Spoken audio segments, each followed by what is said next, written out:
Okay बच्चों, आओ तो शुरू करें AS19 का एक नया टॉपिक। बाकी तो AS19 दूसरी वीडियो में है आपके लिए। AS19 में बच्चों लीजेस में एक टॉपिक है हमारे पास जिसको हम बोलते हैं sale and lease back. Sale and lease ये है हमारा टॉपिक। बहुत इंपॉर्टेंट टॉपिक है एंड कॉन्सेप्चुअली बहुत इंटरेस्टिंग टॉपिक है। तो सुनो क्या होता है इसमें। सेल एंड लीज बैक तो क्या होता है बच्चों, देखो एक प्रैक्टिकल एग्जांपल से समझो बच्चों। बहुत समय पहले की बात है, मान लो 4-5 साल पहले की बात है, जब सब कुछ हरा भरा था, देश में सब कुछ अच्छा चल रहा था। 2016 की बात है, ठीक है। तो 2016 में बच्चों ढेर सारा पैसा था मेरे पास। तो उस टाइम पे मैं क्या खरीद के लाया, उस टाइम पे मैं वही अपना एक हेलीकॉप्टर खरीद के लाया। तो मैं दिखाऊं आपको हेलीकॉप्टर, देखो धड़ धड़ धड़ धड़ धड़ धड़ धड़ धड़ धड़ धड़ धड़ धड़ धड़ धड़। अरे ये तो बंदूक की आवाज निकल रही है मेरे से। ठीक है, जैसे भी घूम रहा है, देखो पंखड़ी घूम रही है। लैंड कराओ लैंड कराओ लैंड कराओ। ये लो, यहाँ लैंड करा दिया मैंने। कब खरीदा बच्चों मैंने इस हेलीकॉप्टर को, बोलो जल्दी से। मैंने इसको 2016 में खरीदा। क्या वैल्यू होगी? 100-150 रुपए। अबे खिलौना थोड़ी है, 100 करोड़ रुपए की वैल्यू थी इस हेलीकॉप्टर की। स्पेशल वाला है, ठीक है। ओके, आज आ गया बच्चों 2020। कोरोना की वजह से, लॉकडाउन की वजह से और हमारी देश की इकोनॉमिक पॉलिसीज की वजह से सभी की जेब से पैसा जा रखा है। सिर्फ एक अंबानी और अदानी और 3-4 बड़े बड़े प्लेयर्स को छोड़ के सबका बराबर का नुकसान हो रहा है। एंड मानो ना मानो सारी रिस्पॉन्सिबिलिटी गवर्नमेंट की है। खैर हमें क्या, हमें तो अपना कॉन्सेप्ट करना है भाई, तुम तो एग्जाम के लिए पढ़ रहे हो। ओके, अब बच्चों आज मैं इसकी बात करता हूं तो मेरे पास इसकी बुक वैल्यू या फिर जो मैं WDV यहाँ से डेप्रिशिएट कर करके मैंने इसको 60 करोड़ का कर दिया यूज कर करके। ये आ गई मेरे पास इसकी कैरिंग कॉस्ट या फिर बुक वैल्यू। बीवी लिख देता हूं मैं यहाँ पे। ओके, बीवी सुनते ही अजीब सा लगता है, खैर it's book value. Okay, 60 crore की है। And fair value, do you know what is fair value of the asset? Fair value मतलब आज के टाइम पे ऐसा एक हेलीकॉप्टर कितने का मार्केट में मिलता होगा? आज के टाइम पे बच्चों ऐसा हेलीकॉप्टर 120 करोड़ का मिलता है, ठीक है।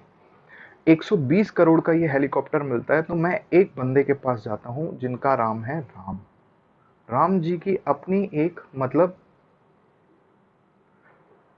ये मान लो कि फाइनेंस एंड लीजिंग वो है, इनकी फाइनेंसिंग एंड लीजिंग कंपनी है। पैसा देते हैं उधारी पे, ठीक है। मैं गया राम जी के पास और मैंने कहा राम जी देखो कोविड हो रहा है, पैसे हैं नहीं बिल्कुल भी। तो आप ऐसा करो कि मेरा ये जो हेलीकॉप्टर है, मैं यहाँ थोड़ा डिज़ाइन बनाता हूँ। मान लेते हैं बच्चों, आप मान लो कि ये हेलीकॉप्टर है, ठीक है, मान लो बस। ओके, तो ये हेलीकॉप्टर है। मैंने क्या किया, आज के दिन 2020 में राम लिमिटेड को अपना हेलीकॉप्टर दे दिया। कैसे दे दिया? सेल कर दिया। और सेल करने पे राम लिमिटेड ने मेरे को फेयर वैल्यू पे करी होगी 120 करोड़। हो सकता है उससे कुछ ज्यादा पे कर दे, हो सकता है उससे कुछ कम पे कर दे, डजेंट मैटर। बस मैंने सेल कर दिया, आप इतना याद रखो। तो 2016 में जो भी हुआ उसको तो अपनी बात ही नहीं करनी, हमारी तो बात ही शुरू हो रही है यहाँ से 2020 से। सो 2020 में मैंने राम को बोला कि भाई ये लो, मेरे ये ले लो और मेरे को दे दो वापस। फिर राम ने कहा कि भाई आपने मुझे अपना हेलीकॉप्टर ले तो लिया, बट मेरा तो लीजिंग एंड फाइनेंसिंग का काम है, गल्ले पे बैठ के काम करता हूँ मैं, हेलीकॉप्टर का करूंगा क्या? तो मैंने उसे एक आइडिया दिया। मैंने कहा भाई हेलीकॉप्टर का काम तो मुझे पड़ता रहता है, तो तू ऐसा कर, तू मुझे लीज पे दे दे ये हेलीकॉप्टर। सो वंस अगेन बच्चों, जो हेलीकॉप्टर मैंने उसको सेल किया, वापस उसी से लीज पे ले लिया। तो मैंने जब उसको दिया था तो मैंने दिया था उसे सेल पे, और उसने जब मुझे दिया तो उसने मुझे दिया लीज पे, ठीक है। अब लीज के फिर से कुछ लीज रेंटल सेट होंगे। मान लेते हैं ये जब लीज हुई तो लीज का जो टर्म था, उसने कहा कि 5 साल की मैं लीज कर रहा हूँ। और अभी देखो फेयर वैल्यू कितनी है, 120 करोड़। तो मान लेते हैं इसने 120 करोड़ में मैंने इसको सेल कर दिया था, मुझे तो 120 करोड़ मिल गए। मजे ही आ गए, 120 करोड़ मिल गए। तो अब 5 साल के टर्म में इसने कहा कि हम्म, आप हर साल मुझे कम से कम 1.5, सॉरी 1.5 कर रहा हूँ, 15 करोड़ पे करो। एग्जैक्ट फिगर नहीं कर रहा बच्चों, मैं ऐसी रैंडमली फिगर मान रहा हूँ। 15 भी क्यों, यस, 120 करोड़ का है मेरे पास। अगर मैं इसको 140 कर देता हूँ तो ये आ जाता है मेरे पास 28 crore lease rental. Annual lease rental हो गए मेरे पास। सो अब देखो, मैंने पहले तो 120 करोड़ रुपए उसे दिए, हुआ क्या, मेरे पास एक साथ ढेर सारा फंड आ गया।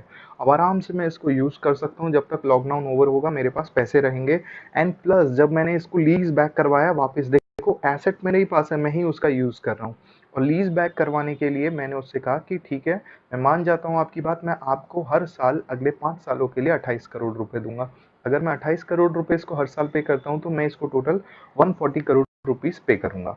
सो टोटल पेमेंट जो 140 करोड़ होगी, उसमें से 120 करोड़ की सेल वैल्यू हुई, और जो 120 करोड़ का मेरे पास fair value of the asset है, जो रिमेनिंग 20 करोड़ है वो उसकी इंटरेस्ट इनकम हो जाएगी। ठीक है, इस कॉन्सेप्ट को बोलते हैं हम सेल एंड लीज बैक। किसी एक व्यक्ति को सेल करना और फिर वापस उसी से ही लीज पे ले लेना। जितने भी बच्चों बहुत बड़े बड़े एसेट्स होते हैं, उसमें मैं हवाई जहाज ही बोलता हूँ। जितनी भी आपकी एविएशन की बड़ी बड़ी कंपनीज हैं, बड़ी बड़ी जो भी बड़े बड़े ऑर्गेनाइजेशन हैं, इंडियन एयरलाइंस हो गई, इंडिगो हो गया, या फिर स्पाइस हो गया, एटसेट्रा, ये सब जब इनके पास पैसे नहीं होते, इसी तरीके से अपने एसेट को सेल करके उन्हें लीज बैक करवा लेते हैं। एंड लीज बैक में 5 या 10 साल जितने भी टाइम का लीज बैक है, after that financial lease, mostly वो फाइनेंशियल लीज करते हैं। अब आपको पता है ऑपरेटिंग लीज भी हो सकती है, फाइनेंशियल लीज भी हो सकती है। तो फाइनेंशियल लीज करवाएंगे क्यों, ताकि at the end of the term of your lease वो एसेट दोबारा हमें मिल जाए। ठीक है, ऑपरेटिंग लीज में तो ऐसा होता नहीं है। ऑपरेटिंग लीज में जो एसेट दे रहा है यूज करने के लिए, उसी का ही एसेट हो रहा है। लेकिन फाइनेंशियल लीज में at the end of the term of lease वो एसेट लीज ही को मिल जाता है। ठीक है,